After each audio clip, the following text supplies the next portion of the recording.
A reading from Mark. One Sabbath he was going through the grain fields, and as they made their way, his disciples began to pluck heads of grain. The Pharisees said to him, "Look, why are they doing what is not lawful on the Sabbath?" And he said to them, "Have you never read what David did when he and his companions were hungry and in need of food? He entered the house of God when Abiathar was high priest, and ate the bread of the presence, which is not lawful for any but the priests to eat. And he gave some to his companions. Then he said to them, 'The Sabbath was made for humankind, and not humankind for the Sabbath. So the Son of Man is Lord even of the Sabbath.' Again he entered the synagogue, and a man who was there had a withered hand. They watched him to see whether he would cure him on the Sabbath, so that they might accuse him. And he said to the man who had the withered hand, 'Come forward.' Then he said to them, 'Is it lawful to do good or to do harm on the Sabbath, to save life or to kill?' But they were silent. He looked around at them with anger. He was grieved at their hardness of heart and said to the man, 'Stretch out your hand.' He stretched it out, and his hand was restored. The Pharisees went out and immediately conspired with the Herodians against him, how to destroy him. This is the word of the Lord." Thanks be to God. It's easy to forget, and from time to time, we need to be reminded. The point of law is not law. And in case you were wondering, the best authority on the subject for a Christian is Jesus. So let's see what he has to say in a time when I think we definitely need reminding. Our gospel reading today from Mark has two parts, both of them dealing with the law of the Sabbath, and both of them involving a dispute with the Pharisees over Sabbath keeping. In the first one, hungry disciples of Jesus are walking through a grain field. They pick stalks of grain and eat, and technically, this is a violation of the Sabbath because they were working. Plucking grain on the Sabbath was prohibited work. They are breaking the Sabbath thereby, and Jesus is their rabbi. So what is he going to say about this? Now, the Pharisees were scrupulous about the law. They were the Bible scholars of their day, while the Sadducees were off in Jerusalem, tending to the sacrificial system, claiming that the proper sacrifices made to God keeps one in right relationship with God. The Pharisees essentially ruled the everyday life of Jews in the hinterlands, worshiping in synagogues and making the law the basis of their life together. They were honorable men, and only men, don't you know? Sometimes I wonder, what would things have been like in Bible times if women had an equal say? And I'm still wondering in our day, right? Anyway, the Pharisees, just to set the record straight, were not like the secret police that were always out snooping into people's business, trying to catch them in order to report bad behavior. But Jesus was getting to be a pretty big deal, and they wanted to see what he was all about. Now, rabbis, you understand, talked and argued over questions of the law all the time. The law was not questioned itself, but they questioned the nature of interpretation. Now, ordinary, everyday Jewish life was ordered by the law, which was derived from the 10 Commandments that were given to Moses on Mount Sinai. Do you realize that Jews and Christians just both celebrated Pentecost a few weeks ago? Jews call it Shavuot, and it is the time when they commemorate the giving of the 2 stone tablets to Moses on Sinai after having been delivered from captivity in Egypt.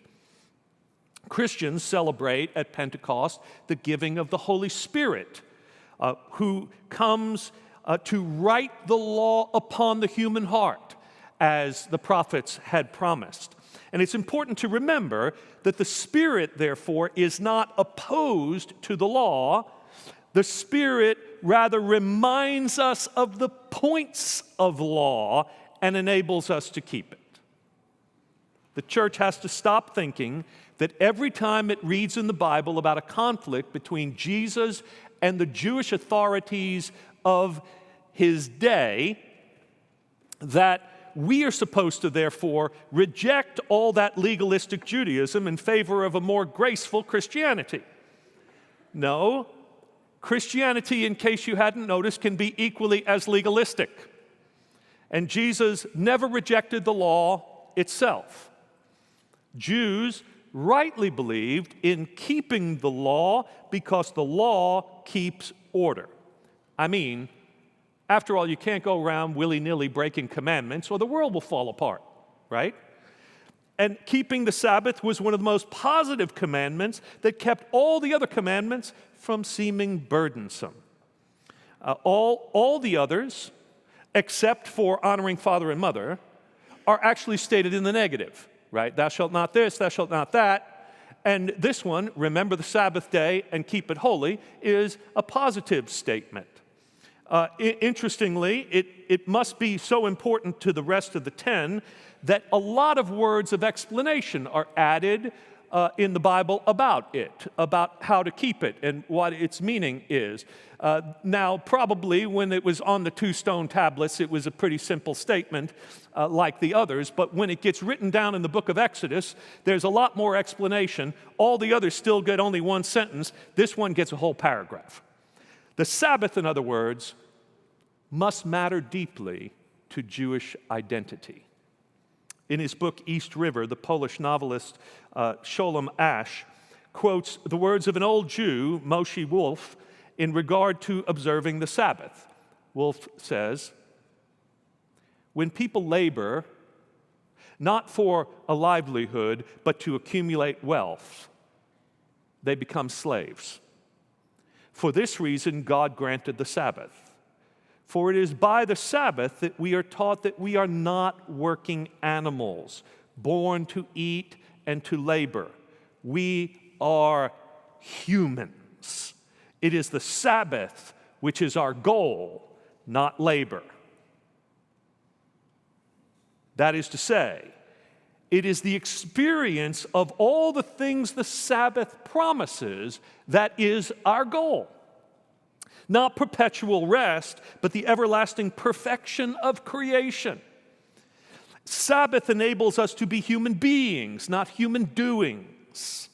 It promises a world without hunger or illness, a time to come when every person matters, and every person matters to every other person. It promises a time when the world looks like the way God intended it from the very beginning, when every person can fulfill his or her created intention and flourish alongside everyone else. And this is why it's still so important today, and why we miss the point of this entirely if what we think is going on here is Jesus saying that the Sabbath doesn't matter anymore. If the Sabbath is just another day of the week, we still become slaves again. This time, maybe not to political tyrants or to economic masters, but by our own choices. It hasn't been that long ago, and many of us can remember, when Texas still had blue laws. Anyone? Blue laws? There you are. Now, no one knows exactly why laws that prohibited selling of alcohol or automobiles on Sunday were called by the color blue.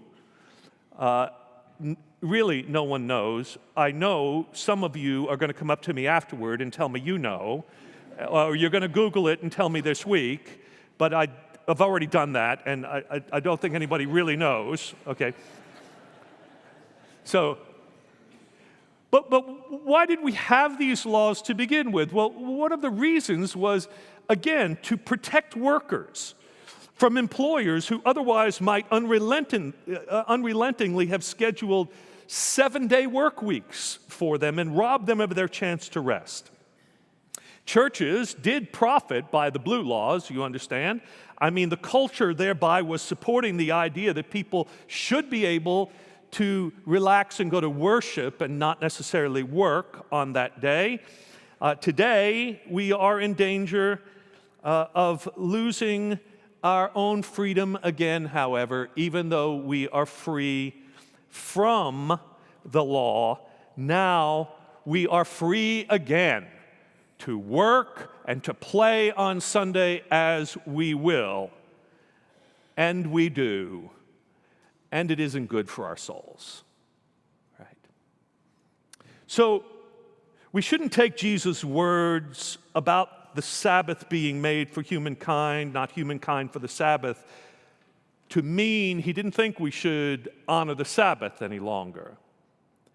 He was arguing a point of law like any good lawyer would today, by talking about the conclusion of law.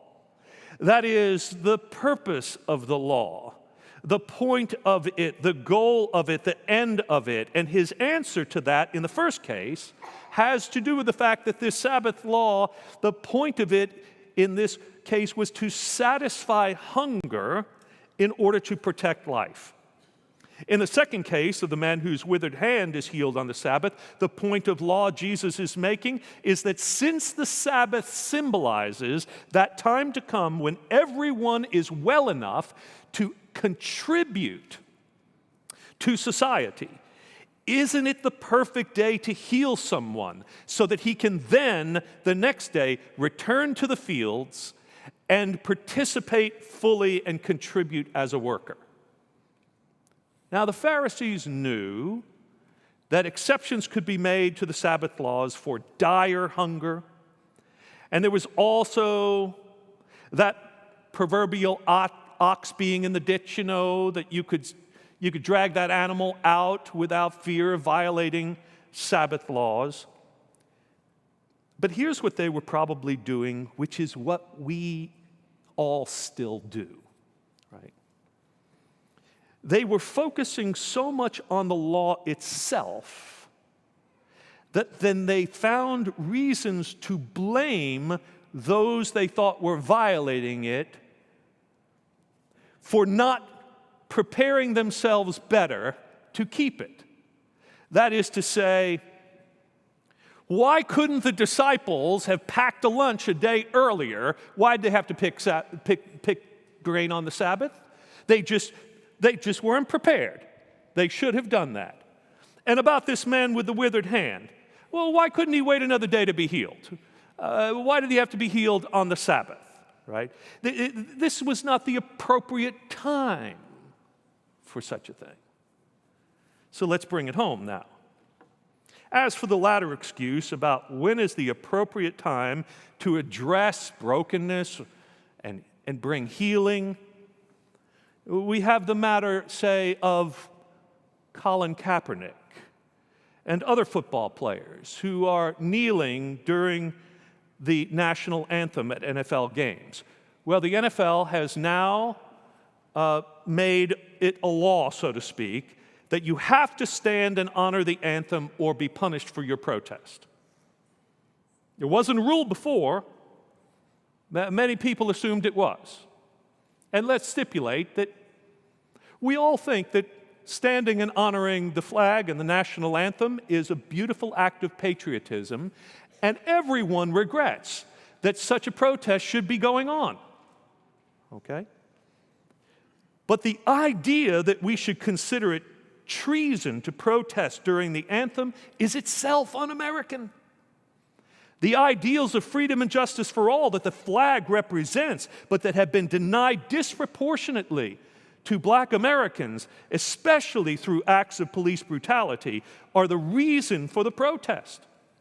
But some say they should just find another way and another time to make their case. And then, if you do as I have and actually ask them, well, when would be an appropriate time and an appropriate way to do that? Well, I don't know. There's the problem. But isn't it a reasonable time and place when we are honoring the ideals that the flag represents, but we are not living up to, that then in a respectful manner, kneeling is a gesture of respect, to do it then. The point is to focus on the point of law, not the law. Not to make the law the point.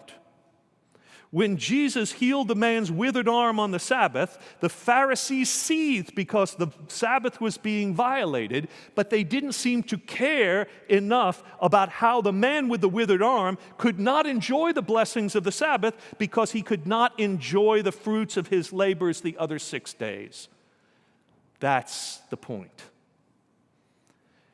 In the same way, do you realize that the unemployment rate among our black sisters and brothers in this country is always about 50% higher than white Americans?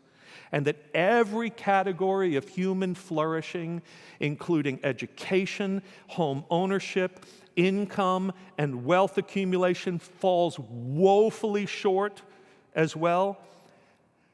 Christians keep the Sabbath holy when we do talk about these things on Sunday, and then work the other 6 days of the week to address them. Likewise, Jesus' words about Sabbath being made for humankind, not humankind for the Sabbath, should inform how we talk and think about our immigration laws. It is the undeniable right of nations to establish laws to protect its citizens and to regulate its borders. It's also important to remember who makes those laws and enforces them, and how we treat those who violate them. America is a country of immigrants, and we have long seen that part of our mission to the world is laying out the welcome mat for everyone in the world who is fleeing persecution or seeking a life of freedom and opportunity. The reason so many defy our immigration laws and cross our borders illegally is because they are desperate. They are hungry and hopeful. And they understand what they are doing, but they are hopeful for mercy and compassion. The Pharisees knew that emergency conditions permitted violating Sabbath laws. And Jesus reminded them of King David, who, along with his men, were fleeing persecution from the then King Saul, David having been the anointed one at the time. Saul was acting like a despot. David and his men ate the sacred priestly bread, preserving their lives by breaking the law. Many people today are doing the same thing, trying to preserve their lives by breaking the law. And many of them are fleeing violent circumstances that have moved them to do so. The duty of Christians is not first to support worldly powers and to keep laws that deny dignity and compassion to people. Jesus' love knows no borders, and neither should ours, which means that we ought to be able to hold two conflicting ideas in our mind at the same time. That many of these issues are complex, and therefore we need to be nimble as Jesus, in being able to say yes to both things. One thing is for certain, though. We are not permitted to demonize those who come to our borders in search of life by treating them all like the kinds of criminals we rightly should sort out, right? And separating children from their parents in order to send a message that discourages people from trying to get here is cruel and not in keeping with Christian family values. Jesus teaches us that the points of law always deal with protecting and preserving life. Law is rooted in love, not love in law. It's not about flouting law by love, it's about fortifying love by law. I heard the story of a grade school boy in the 1950s in South Carolina. He came to school one day having forgotten that it was class picture day. This boy was always on the edge of humiliation in this private school because he was from a poor family, a single mother raising him, and he was on a full scholarship, and people knew it. Well, the teacher told him that he couldn't be in the picture because he should have known better, he should have been more responsible, he should have prepared like all the rest of them, and there are consequences to pay when you don't do the right thing. He was ashamed and humiliated, and then he got notified that the principal had called him to the office. So he went dejected, thinking he was going to be doubling down on his shame, and when he walked into the principal's office, he saw the principal loosening his tie.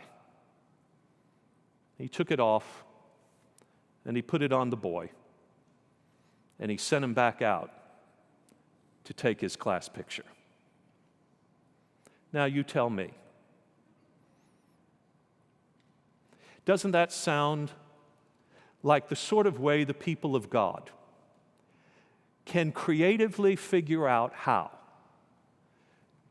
to keep Jesus as Lord of the Sabbath and to make love and law come together? I think so.